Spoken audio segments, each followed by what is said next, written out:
Hello and welcome to a new pace. So I'm your host Lesley Andrew, and today we have Georgia Williams with us, also known as G, Yay. and hello, she's a content creator, high energy, such a lovely, bubbly person, and a canvassador, which we can talk about. And there's so many things that thread into the reason why I wanted to have G on the show. Her creativity and her sort of ethos really resonates with me, and it just really inspires me. So, welcome, G. Thank Hello. you. What an intro. Thank you so much. It's my pleasure to be here. That's great. And I suppose there's lots of things that we could where we could start. There's lots of kind of your sort of your story, like the different things that you're interested in. Mhm. But maybe we could just start with sort of what sort of things you're doing now, how you're helping people at the moment. Professionally, I create Canva graphics for social media content. I also do video content. So my background is marketing. I've got 12-ish plus years of marketing in the bag. So now I create campaigns and content creation purely for other people. And also personally, I enjoy dressing up in all sorts of cool, quirky clothes, whatever I'm feeling that day. I like music and singing. So I'd probably say like full round creative in as many areas as possible. Yeah, because this is the thing, isn't it? That sometimes you see um, somebody maybe being on social media and being very colourful and bright and confident, and then behind the scenes they're not like that at all. Yeah. But having met you a few times, I kind of feel that energy and feel that there's just like a real authentic part of you that I see you on social media in the same way. Yeah. So yeah, Yeah, I think that's really interesting because I don't know any other way to do it other than to be it, like how I am in real life. So when I'm not at work, I'm obviously sometimes a more toned down version. I don't, go around the house being high energy all the time because we're all human and everything. But I think from what I know that some people sort of appear on social, especially in content, like a certain way, and they might be expressive or they might be quite quiet even, and then at home they're like completely opposite. But I just don't know how to be like that. I think I just have to be who I am, and then if people like that, they like that. So that's kind of what I try and do is, yeah, what you see is like what you get at home as well, to be fair. yeah, and it is refreshing, isn't it? And I suppose that's maybe where some people might find it hard when they see other people online and they seem to be like they see them with like a lot of confidence, appearing to have a lot of energy and talking really like clearly about what they do, Yeah. and then they might not really feel that confident. So actually if they're maybe struggling to do that, Hmm. then sometimes people might maybe question whether that it's possible for them, sort of Yeah. thing. I think though we're also diverse that confidence doesn't have to just be loud and bright. It can be still and it can be peaceful and it can be not as vibrant and still be confident as well. I think there's so many different facets to people's personalities and things we choose to put out online. I think it's very subjective that you can be all sorts of different kinds of confidence. But once you understand that, actually, you don't have to be like somebody else. If that's not you, that's kind of where the inner confidence comes from, more than just trying to be like somebody we like or somebody we see that we think is doing good. Yeah. So if you're seeing somebody and maybe somebody's maybe wanting to learn how to show up and show their true self on social media, and they're looking at somebody else's graphics or somebody else's video and thinking that actually like that's working really well, but then that doesn't really match their personality or doesn't necessarily match their brand and their messaging. What sort of things would you be sort of how would you be helping people in that situation or I think it comes from knowing who you are, which I know is very cliche to say, like just know who you are, and that is a yeah. lifelong thing that we do. Just because I know who I am now, I might not know who I am in a year or, next week it might change kind of thing because we do change. But I think it's being really sure of what you want and what you are and kind of where you're going. And even if that changes or you discover that as you go along, it's about just knowing that's the thing that I want to put out and it's not swayed by someone else. And I follow a couple of bigger influencers that have like 50,000 followers, whatever, and they often take the mick out of people's success, or they might kind of go, oh, I got 50k followers and I didn't get balloons because everyone seems to get balloons when they get 50k followers, and it's the kind of saying, Yeah. oh, I didn't need that.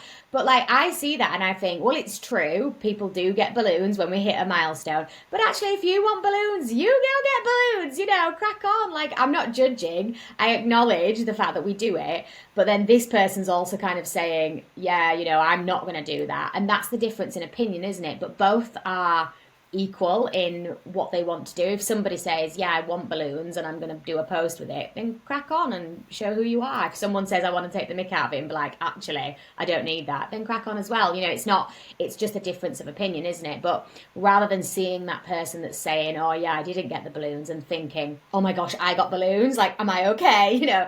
It's not Yeah. letting that rock you and just kind of taking it as like humor and just going, oh, yeah, I know, I got balloons, and just owning it. And that comes from knowing like what you're doing is because you want to do it, not because it's what everyone else does or you're comparing yourself. You just want balloons for that moment, and that's also valid. So I think it's about really knowing what you want and who you are and what you want to present to the world, or being willing to discover that as you go along without judging yourself and thinking too much, and overthinking it. Yeah. Yeah, I really appreciate that because you do get a lot of that, like just in society generally, like a lot of the you should do this and you shouldn't do that, and a lot of our internal dialogue does that a lot, doesn't it? Of um, maybe I shouldn't get balloons because is that showing off too much, or but I'd like to celebrate that and I'd like to do that, and then somebody announcing that they haven't used a filter or that they're Yeah. not wearing makeup or things like this. It's an absolute minefield, isn't it? Yeah. And you can just go round and round and compare yourself and get caught up. I mean, I like wearing makeup, but sometimes I don't wear makeup, and that's okay. Like, Yeah. I will do, when I wake up, I'm kind of like, what mood am I in? And how does my skin look? Do I feel like I need more moisture, or do I feel like I want to cover it up?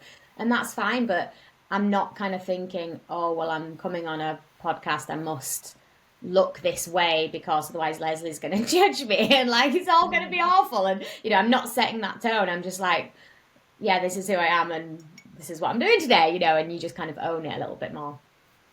Yeah, absolutely. And I think the whole idea is to be having these conversations and contributing it to it all, and just really being able to be show up and like if we cough and splutter, like I've got a bit of cold this morning, cough and splutter, and we're not necessarily editing that out. We're just going to be like doing what we do. Yeah. Yeah. So what was it that got you kind of thinking that helping people with their graphics and helping people with their sort of content was the direction for you? So I offered social media management. So I have a marketing background. Let's back up. I have a marketing background, and I was working for a marketing agency at the time of the pandemic when that hit, and I was put on furlough initially. And I kind of was like, oh, it's fine, like everyone. Oh, it's fine. The world will just go back to normal in a bit. And then obviously that didn't happen. Got made redundant. And at the time I had, my little girl was at home because all the schools were obviously not in session. And my husband had a full-time job. So I was kind of like, well, maybe I could just be, look after my little girl, or like, what can I do? I've got a bit of freedom. Like, I don't really know what my situation is going to look like. And it was actually one of my really good friends that I'd messaged saying, I've been made redundant. I don't know what to do. And she just replied saying, are you going to set up your own company then? What, when are you going to go for it? And it's just something I'd never thought of. I was just like, oh, well, oh, okay. Oh, no, I can't. I don't think I can do that. She had her own company. It was very successful, and I always admired that. And I just kind of went for it, and I just thought, I'll just see. I just need to make enough money to pay the mortgage. and then maybe we'll get a job. Or like, I just didn't put any pressure on myself. Didn't have a 5 year long plan or anything like that. I just was kind of like, Yeah. let's just go and see what we can do. So I started offering social media management because that was my background and what I knew how to do. Quickly realized there were platforms I wasn't that passionate about, and didn't like, and there was ones that I preferred. So sort of niche down where possible to the platforms I liked, and then further realized that actually it was the content creation side of things that was the only bit that I wanted to do. Everything else I was happy to outsource to a virtual assistant or another freelancer to help me as I grew. But actually, Canva creation, strategizing, looking at messaging behind content, that's the bit that I just couldn't outsource and I was so intrigued by. So it was for me a case of let's just keep niching until we find what we like and just keep doing what we like and more of that. And of course, there are always things in business that you don't like and that you have to do, as you go along and things. But I would say that 90% of my work is things that I enjoy, and it's the content creation side that brings me that joy. So if I keep focusing on that, I know that I'm just not going to get tired of it, or I don't need to go into something else. So that's sort of what made me lead to it, following the joy, following the bliss, as they say. But actually, that was really true for me. I was kind of like, yeah, this is the thing I need to follow, and that's the thing that worked. And it makes sense, really, doesn't it? That actually you're so you're so passionate about it, and there's so many people. I enjoy making Canva graphics. I enjoy sort of playing around, but then sometimes I just think I've spent hours doing Oh, yeah. this, and I'm not sure how much of an impact this is having. Yeah. This one graphic or this one carousel that I've made that spent hours on, and actually, as someone that enjoys the creative process anyway, I would see that as a piece of art sort of thing. Mm-hmm. But then making something that then actually has the impact, helps people, serves people, creates those sales is very different. So can you say more about the sort of messaging side of it and where that sort of comes in? Like you were saying about the actual graphic part and Yes, yeah. so obviously the graphic and the piece of content visually, I'm a more visual person. So, and I do believe that yes, messaging and the hooks and everything are what draw people in. But visually, when we are scrolling, if it's got a rubbish hook or a first line, and it's visually interesting, you might look at it first rather than just scroll on by. So I do think visually there is a lot of impact, that a person can have, but I always will design from a marketing point of view. So rather than thinking this is the most beautiful thing I've ever seen, I know that it just has to be visually pleasing, but also it has to draw you in. So I think for me, it's about working with whichever client is at the time. Like, what do they sell? What is their messaging? What do they want people to see and feel when they review this piece of content? And it's kind of looking at the deeper strategy rather than it being just something pretty. The prettiness does help, but like I'm sure with yourself, when you create a piece of art, the initial reaction is, oh, that's a mountain. Oh, let me look further. Like, what's in the distance of Yeah. the mountain? Or why did this person draw a mountain? Like, what was the story behind it? And you might read the little plaque, that you get on the wall that says, I created this mountain because it's a place I visited on holiday or something. And that's the deeper thing. So it's about pairing that initial impact with the deeper story behind it as well when you are creating a piece of content overall. So do you find people that maybe like the hook thing, to be able to get somebody to look and turn heads, that actually there may be, I suppose what I'm getting at is that the message behind might be quite different to the impact of the hook. So if you've got some, like the hook to me, if that was a person, it would be really confident, it would be really bold, and then like maybe the person behind it is maybe more introverted or is maybe less in your face with that. But then I suppose you want people to get in and look and then get to know what's really going on. Yeah. So yeah, how does that work for somebody that might Well, that's obviously what marketing is. Marketing is looking Mm. at messaging and visuals and strategy, and it's about really doing that competitor research and looking at what your audience wants rather than actually this is just something nice, or this is just a great clickbaity hook. We have AI now where we can just get clickbaity hooks all the time. So we're becoming desensitized to those attention grabbing things. Mm. Um, and this is where the human side of it comes in because, as we know, AI can replicate but is not a human and doesn't have, I want to say yet because I do think it's probably coming at some point, but the emotional thinking and the things that Mm. humans bring to that is totally different. And I think that that's the marketing side of it. When I say I design from a marketing point of view, it's about getting in the heads of what do this person, what is their audience looking for, who are their audience, how do they think, like what things appeal to them, what are their problems, all of those kinds of things. That's the strategy side of designing. So that's why it's difficult when people kind of like, what's the one thing? Because there isn't one thing. It's a test and it's marketing and it's strategy and there's loads of other Yeah. things. And that's what sets it apart from just designing something. It's not a simple case of we can just design something in Canva. It's about the other piece as well that goes with it. Yeah, so it sounds like that makes me think back to what you said about how you are on social media is how you are at home, and somebody seeing like that first impression being just genuinely how they are, Yeah. and how somebody might show up at work compared to how they are at home, and those sorts of things. And in this day and age, are you sort of seeing more people who are able to or wanting to show up more authentically?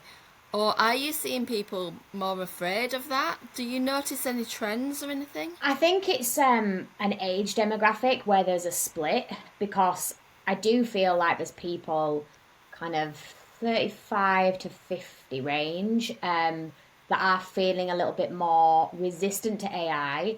They are a bit like, I'm just going to be myself. If that means a selfie, then fine, whatever.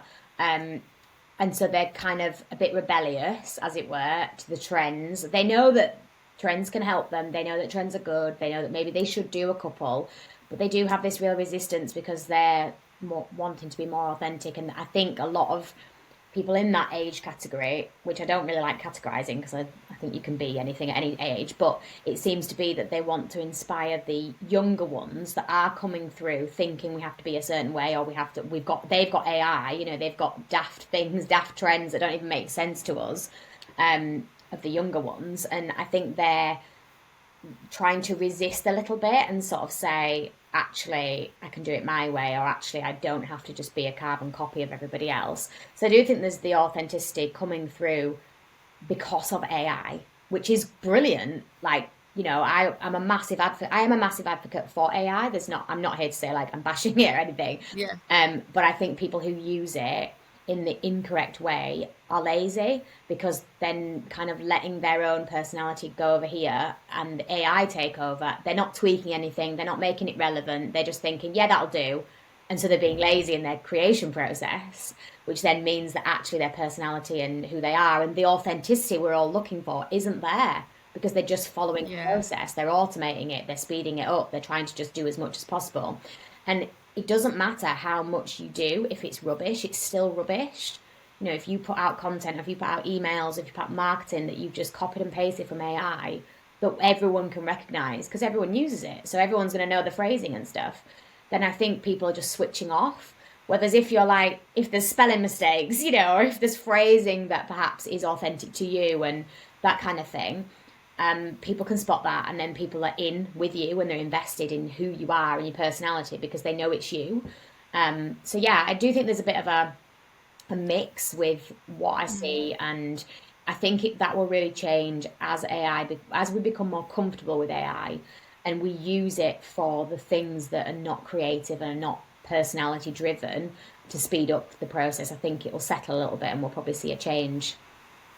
Yeah, I think that's true, isn't it? I think that I've been in that space where I've resisted it, and times when I'm kind of, well, it's just me. Yeah. But then when I've used AI, like some prompts or whatever it is, different things as a tool, in the same way that I might use like a paintbrush as a tool, or use kind of any other therapeutic sort of method, or a typewriter or a computer in the same way as that, then my authentic self has been able to be show up better. Yeah. But when I've just like sort of been resistant to it, energetically it's kind of like been hard work, because oh, I don't want to sound like AI. It's like, well, AI is going to use all the words under the sun, so maybe you have to be like something completely different. You end up changing, or Yeah. like, I don't know, like exaggerating your true self in order to prove that you're authentic.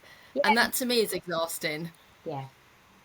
No, I Yeah. get that. I think as well that um, AI, it's kind of like a double-edged sword in the sense that it's proclaiming to be to give you ideas and to kind of be like, we can inspire you, but everybody is creative. Why are we dumbing down that that we're not creative anymore, that we're out of ideas? Like even my husband is very analytical. He's, is it right brained or left, whichever one isn't creative. No, it's all just mixed up. There's He's that side of the brain, and he thinks very logically, and he's very much like system driven and process driven and things like that, and I'm completely the opposite. But he still creates, he just creates in a processed way, so he's still creative, and he'll say to me like, I'm not creative, and I'm like, you are. You're just not creative how we think we should be creative, like putting an outfit together. He's like, I don't know where I'm going with this. But I will say, but look at the colours, and look at, and if I give it to him in a process way, he can then make a creative decision. And it's just about yeah. finding that way to be creative. But we are all creative. And sometimes I think we don't give enough credit to ourselves because we think, I've got no ideas, let's just ask ChatGPT, it's easier. We Yeah. go and ask instead of thinking, okay, how can I use AI to give me ideas that I can then build on, make them mine, look at how I can go, yeah, that's me, or no, that one's not me, that's not something I'd ever say. How can we form that into, something that's more aligned with us from the initial idea? How can we give it more ideas and give it more creative inspiration? So I do think we can use it, but I think also we need to be careful that we're just allowing it to think for us, we're allowing it to be creative because we are wonderful human beings. We will always be infinitely creative. Yeah. And it almost feels like a waste of our own creativity, doesn't it? It's like I'm always talking about how everybody's creative. It's not just art and crafts. It's not Yeah. just about kind of poetry and things like that. It's about problem solving, Yeah. and anybody can like, and just thinking in different ways. Mm. And part of the narrative that I have is when I'm hearing people say, "Well, I'm not creative," I've very much done the opposite, where I said I'm not very logical, I'm not very organised. And if I'm saying that, then I can legitimately let people say, "Well, I'm not very creative." It's like, well, I need to be more organised and try and like do things to provide evidence Yeah. that that's part of me as well. Mm-hmm. Yeah. Yeah. So I'm going to loop back to what we were saying about the hooks and the turning heads and do a complete U-turn on this. But in terms of turning heads and how you get somebody to turn, I'd love to hear about your singing and the voice. That's what I was like reading about, and what that was like to be able to turn heads in that way. Oh, I don't know if I've ever thought about it turning heads. Really, to be honest, I've always been a singer since I was born. It's just always been part of like me growing up. It's never really been something that I've had to think much about, because my family's been quite musical and it was, yeah, just around me all the time. My dad's a musician, creating music tracks for people, having people in the studio, teaching guitar. It's just kind of that environment I've grown up in. But I decided to apply mainly because my sister had told a couple of my friends that she'd applied, and I was like, that's not fair. I'm the singer in the family. I'm Yeah. the singer. So maybe it was like a bit of sibling rivalry, I don't know. But at the time, I was like, well, if I don't apply and then she gets through, and I'll be sat on my couch and I'll be thinking, oh no, well, I should have applied. So I just applied on a whim, pretty much, thinking, I'll just see what happens. And I think what I'm learning about myself is that that's a really good thing for me to say to myself is let's just see what happens. and kind of be open to it. Because I seem to, yeah, do cool things in my life when I'm like, let's just see, we'll just go with it and not kind of overthink it. So I applied, obviously got through and kept getting through, and I didn't tell anybody at all. So I told my husband, who was my fiance at the time, about it, and we told a couple of people who kind of like came with us as you could bring people with you, for the audience and things like that. So there was a very select few. I didn't tell my parents until it was actually live on the telly. And I just tried to keep it to myself. I think because I wasn't really sure like what I was gonna do with it or what I was thinking about it. I didn't have any plan, so I didn't think I'm going to be famous now. I'm going to be, this is my career. I just was like, oh my gosh, this is happening, and let's just see kind of how it goes. So obviously that was that, and then it went and it Yeah. happened, and I was on the telly and got through that bit. And yeah, the public reaction. So because of how the show works, it's filmed like quite far in advance, basically. So I'd already had most of the filming until I got to the lives. So the quarterfinals was what was live, but everything else had been filmed. So I obviously knew my outcome. I knew that I got turned. I knew that I won the battle, like all of those kinds of things. Um, and so initially, like one episode that came out was brilliant. The response was great. Then I had the battle, and that response came out, and it wasn't so great, and that really knocked my confidence. Mm. And then I had another episode come out, and it was like great again. So it was a real roller coaster of emotions and battles, internal battles, and confidence issues. And I think it just sort of thrust me into this internal spotlight, never mind public eye or anything like that. It was more kind of for me, what am I doing? Like, do I like this? What do I want to do with my life? Do I want to be a singer full time? Like, is this, I've had a bit of a taste of it. Like, is this for me? And it really kind of helped me figure out things, and I had a lot of therapy afterwards to deal with Mm. some things that came out on the show and what have you. But yeah, I think it gave me a really good understanding of myself. And actually, like, I love music and I love being a singer. I love being able to sing and sing with other people. I'm also in a gospel choir, which I love. But actually, like, I don't think I want to make money from it enough to live off. I like to make a bit of money every now and again. Obviously, everyone likes money, it pays the bills. But it's not like I don't feel that inner need to do that for a living because of everything that comes with it, which, is often overlooked that being on tour means being away from my family, and I'm a home bird. I like to be with my family. So it's not, when you look at the you're a great singer, you should be a singer. Like, actually, let's look at what that comes with, and do I want all of those other bits? And the answer was no. I want to have something with a bit more freedom and flexibility, and I also don't want people to tell me what to do because I'm a bit of a rebel. Yeah. So being a singer, people tell you what to sing. They're kind of like, if you're doing a wedding, you've got to sing what the wedding kind of people want you to sing. So I think I just wanted a bit more flexibility. So I decided that as much as I love music and as much as that was a great experience and a time in my life, it taught me that actually music is a passionate hobby for me. That I'm okay with making whatever I make on it, and it's not a full time thing for me because of everything else that Mm. comes with it as well. So yeah, it was a great time, but it taught me a lot. Yeah. Oh, it sounds like, so yeah, like the actual singing part, the creative part, really, really fun and just really you. But then the actual, like just hearing you say about how it knocked your confidence, and I just really felt that because it just made me think like even you, who I see as being really confident, can just be knocked, and it just shows how human we all are, doesn't it? It's like we often see the surface where somebody's like able to show up with authenticity and like share what they want to talk about, but then we don't really see behind the scenes where somebody's really knocked. And I think it feels really cruel, doesn't it? There's so much sort of criticism and so much trolling and so much Mm. stress, and I can't begin to imagine like what you went through.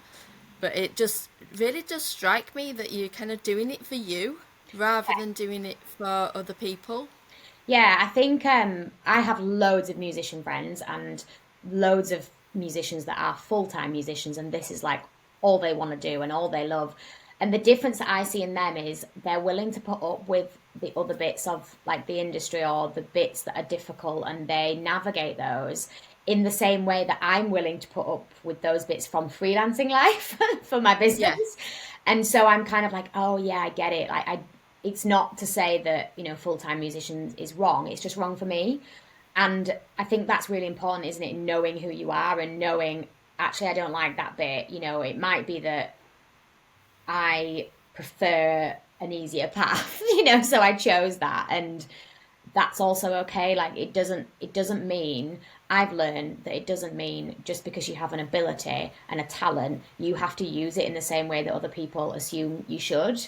And that's a very difficult mm, thing to get your head around sometimes, because if you're brilliant at art and everything you create is a masterpiece, but actually you fall out of love with it one time and you're like, I don't think that's for me anymore. If everyone else is saying, but you should, why don't you? And it's just not going in. You're just never going to do it with that intense passion that you need to do it with, for it to be wonderful yeah, and you to get fulfillment out of it and joy. And at the end of the day, your talents are to bring you joy. They're for you. They're for you to express yourself with. They're not necessarily always for the benefit of everybody else to just go, oh, that's nice, or oh, how beautiful, or, sing to me, Georgia. I'm like, no. It doesn't yeah, work like that. And sometimes, I know that you attended the talk with Connect where I started by singing, and yeah, I didn't intend to do that originally. I was like, oh, maybe I should just, I don't know, and I had really all these thoughts about it. But for me, that was the most second nature thing and most comfortable thing to put me straight in that moment of I'm ready to speak, like I'm chilled, by just yeah, getting it out of my system.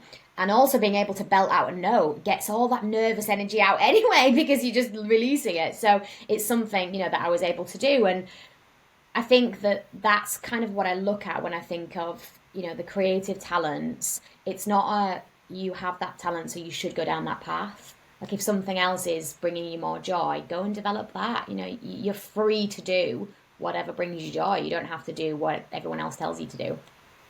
yeah. And you can have like many different hobbies. It doesn't have to be pick something and then just Yeah, really go for it completely. yeah.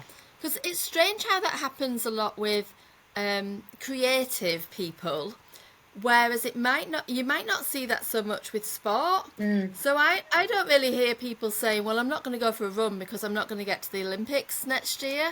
They'll just go and do it because it's exercise is useful and helpful for them and they enjoy it. Absolutely. But yeah, it seems really different. Yeah, and just on that, my husband, when I met him, was a big guy who played rugby. And he was, very, very thick kind of frame. And he just decided, I think I'm going to try and run marathons. So he had to obviously slim down because bigger people don't run marathons very swiftly, as you can imagine, Mm. in the time frame that he wanted. So he just trained, retrained, did a couple of marathons, and this year he's become a triathlete by doing two half Ironmans, which means he's had to do like biking, running, swimming, Yeah, which are all different disciplines that are not rugby aligned. So, he didn't just go, well, I've always played rugby. Like, I have to always play rugby for the rest of my life. He was like, oh, let me try this. And that's okay, and we're not like, oh, but you're a rugby player. You should just play rugby. Well, actually, no, if he wants to run or if he wants to be a swimmer, or if he wants to, go on his bike, then why not? It's not a one size fits all, is it? yeah. Yeah, I know. I wouldn't want to get to the end of my life and say, "Oh, I didn't try Yeah. playing the piano or something like that," or Mm. I didn't put myself out in this situation because that I'm just sticking with that." Yeah, absolutely. Yeah, yeah. So when you're like, it sounds like you're sort of really busy doing all your freelancing, working with clients, thinking about like your like as a parent as well. And I'm just thinking about these four elements that I have as a new pace. And the idea of a new pace is that it can help people to sort of step into a new way of being. It might be helpful for when they're navigating a challenge in life or they're changing careers or there's a health thing, pivoting in some way. So out of those, it might be that they all resonate in some way. those words pause, act, create, empower. Is there anything that you'd want to maybe share about any of those, or like all of those? Um, Like when do you, yeah. I don't know. I guess I am probably not very good at pausing, Mm, because as a person, I'm very just keep going, don't quit, just keep going. But when I am pausing, I give myself 24 hours to be as down in the dumps as I like, to cry if I need to just feel completely rubbish because I found that obviously we still need space and we still need that time to reflect, and we still need that so that we can differentiate when we're feeling amazing. We still need to feel those feelings. I'm never going to say, oh, just ignore those feelings. But I give myself the 24 hours to feel as rubbish as possible so that I can then go, right, you've had your time, you've reflected on what you needed, let's move on, let's be proactive. So I think I'm probably more of a proactive person on the go than a yeah. pause person. There has been times in my life where I've needed more than 24 hours to pause, obviously. Um, but yeah, I think the pausing and reflecting part of it is a fast part for my process, and that's Yeah. how I operate. And I think I want to get to the inspired bit as soon as possible so that I can keep the momentum and feel that excitement and feel that more passion led, joyful led kind of energy. So I'm probably not a good example for the pause side of things, really for you. I don't know. I think that kind of makes sense. And I think a lot of people will resonate with that if they're wanting to keep going, Mm, and actually not everyone feels relaxed by doing nothing, by sitting yes. still, and sometimes people are forced to stop rather than making a choice to pause. Hmm. So having that kind of time cut off, I'm just going to have like some time out, whatever you call it, pity party, whatever it is, or like, or just feeling really rubbish and allowing yourself to feel the feelings and just flop, whatever it is, and then it's like, right, I'm back on it now. Yeah. So that's why kind of act comes next, and for some people, taking action can be huge, but they might do the smallest of things. So yeah, so what does sort of aligned action mean to you? If I was to say aligned action.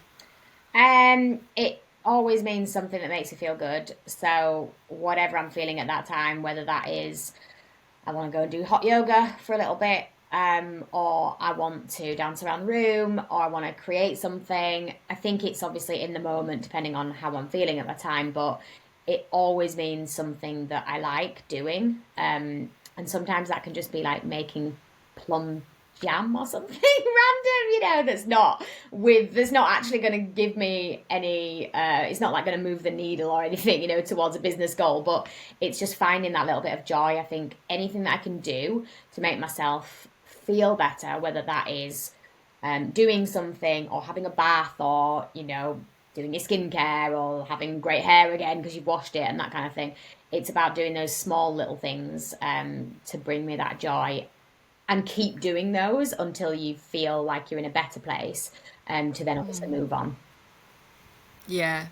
Yeah. And do you have sort of ways of working that maybe help with productivity or help with the work side of action? Because Um, because I know when I'm feeling good. So when I'm feeling good, this it might be that this is part of it. When I'm doing the things to feel good, I can be more productive yeah, and I can show up better for myself. And I might not have a strategy of going, I'm going to do this, and this, yeah. because that might not feel aligned for me. But yeah, what's your take on that, G? So obviously my client work I have to do all the time, so I can't wait till I'm kind of feeling in Yeah. mood to do it. But when I'm kind of feeling like, okay, I'm on it, I feel productive, I have I use Asana, so the CRM tool called Asana, and everything is on there that I need to do. So I kind of go on there and look and think, what do I feel inspired to do? So if that is a new course I've been thinking about, workshop, whatever, or refresh something, I have all these tasks, and I just kind of look through and think, yeah, this is the one that I'm feeling, like I want to do and I'm feeling inspired to. And I have been known to just stay up and do it until I'm out of energy and just get it done. Which I know a lot of people teach opposite things about that, where it was probably not. I know that Yeah. I completely respect like boundaries and burnout and everything else like that, but I think that when your energy is high and you're feeling in the flow and you don't feel burnt out from it because you're so excited to just create. It's a different thing of I'm feeling overwhelmed, I've got to do it, it's we're not there. Yeah. I just try and look at all those things that I want to do, and I've put on an Asana board. And anytime I get an idea, it goes on there for later, and I just shelve it. And I just work through those as much as possible until I'm out. I'm out of energy. Yeah. Yeah. Yeah. I know what you mean about like, kind of people would have like rules for like, oh, we'll switch off by this time and then we'll be in bed by this time. Yeah. And actually the intention is to avoid burnout, isn't it? But in my mind, and times when I have been burnt out and thinking about work related stress and times like that, it's been because I've just not loved what I'm doing. Yeah. It's because I've just not been aligned with what I'm doing. So And I do yeah, I think as can. well that if you generally have healthy boundaries with yourself, and like there are times when, so I have on my iPhone I have like a focus, so everything goes off at 9, all my social apps, all my notifications. The only people that can get hold of me are my daughter and my husband, after 9. That's it, it's do not disturb. And I would say that, so I have that on like Monday to Thursday, so it's 80% of the time, and if you have things in place that 80% of the time are going to keep you from burnout, then actually those 1 or 2 times that you're feeling like I'm pulling an all-nighter tonight because I'm just in the Yeah. flow, it's not going to upset the balance because the other things are healthier, and I think that's where we miss that, don't we? We just kind of like, oh, I've just got to go, but actually you can still you can have boundaries and have creativity as well. Yeah. Yeah, that's it. And I think it's just knowing yourself, isn't it? Having that self awareness. Yeah. Yeah. And so we've talked a lot about creativity. And I suppose if there's anything that you would maybe, yeah, I feel like we've talked a lot about creativity already. And is there anything else that you would add with that? I think creativity is a reflection of how you feel. And Love that. if you don't feel good, then you're probably not going to be creative, and you can't force it. So if you can focus on feeling good in that moment, you can probably create something beautiful, and wonderful and that you love. But if you're feeling rubbish, it's hard to create anything from that mindset. So I think it always starts with how you feel. Um, and even if you're creating something and you feel so, depressed, and you're like, I just got to create all my emotions, I still think that's valid and you can use that. But if we can get into that point where we're ready to feel, then we can create. Yeah. Yeah, that feels good to like think about Mm. because I work with people who are using creativity to feel good, but then they might be showing like they might be sort of feeling that they're not really making the art in a creative way. They're making it in a very functional way to like do something to feel good. Like they might be listening to some music when they're not feeling so good. Yeah, yeah. Yeah. Yeah. And last but not least, the letter E is empower. Hmm. So, when you see people or hear people talking about empowered or in your mind, like because I see this a lot, like lots of people talk about being empowered and like it might not really they might not feel empowered, but they might be talking about it. What is it really? Well, that's a very deep, big question. I don't think Oh, sorry. I don't know if I can answer that in a couple of words, but I Yeah. think that personally for me, feeling empowered and feeling like you are good enough comes internally, and it's part of the bigger work, isn't it? And whenever I'm feeling less empowered or I feel like I can't do something, I keep lots of journals, so I try and look back in my journals, or I will look back in my notes on my iPhone and look for all the evidence that I am good at what I can do. And every time like somebody says like, "Oh my gosh, that was great. That was a great interview," or, "I love the graphic," I will write that down so that I can evidence it to myself, because our minds are so powerful and they're so easily ready to go, no, you're this, no, you're that, rather than going, actually, look at all the evidence. And when you're feeling emotional, if we can look at fact and evidence, and as a creative person, I don't really do that because I'm just like, I'm emotional, and I'm in the moment. But if I can look back at facts and evidence, it brings me back to that logical point of view where I'm like, actually, like, I am really good at this. Not to blow my own trumpet, but look at what all these people have said, or look what everyone has experienced. Every time I've worked with somebody, they've said this, and you remind yourself, and then you can reprogram it. So I think that's one thing that I do if I'm not feeling as empowered. But I do think the overall empowerment kind of comes from knowing who you are and knowing yourself a little bit, which is obviously very deep, and it's hard to kind of say, isn't it, in one sentence. Yeah, and I realised just after, like, as soon as I was saying it, that feels like it's a deeper question, isn't it? And yeah, because actually we do have to approach things very much on a surface level Yeah, sometimes. yeah, yeah. And I always think it's about being able to make choices Hmm. and being able to do things Yeah. knowing why you're making that choice. Hmm. Something like choosing what you wear can feel empowering. Yeah, yeah, yeah. Yeah. So at the moment, what is it at the moment that you would say that you're sort of looking forward to? Is there anything that you're excited about? Being Personally or professionally? live, being Yeah, tell live. me. Yeah, I think there's always things to look forward to, isn't there? And if I feel like, oh, I've not got anything booked, I've got no holidays or whatever, I'm like, actually, I just live in a lovely house and I've got a lovely family, and my little girl comes home all the time and tells me stuff that cracks me up. So yeah, I don't know whether I sometimes can be very much like, I don't feel too good. It's autumn, winter, I do suffer with a bit of SADS sometimes.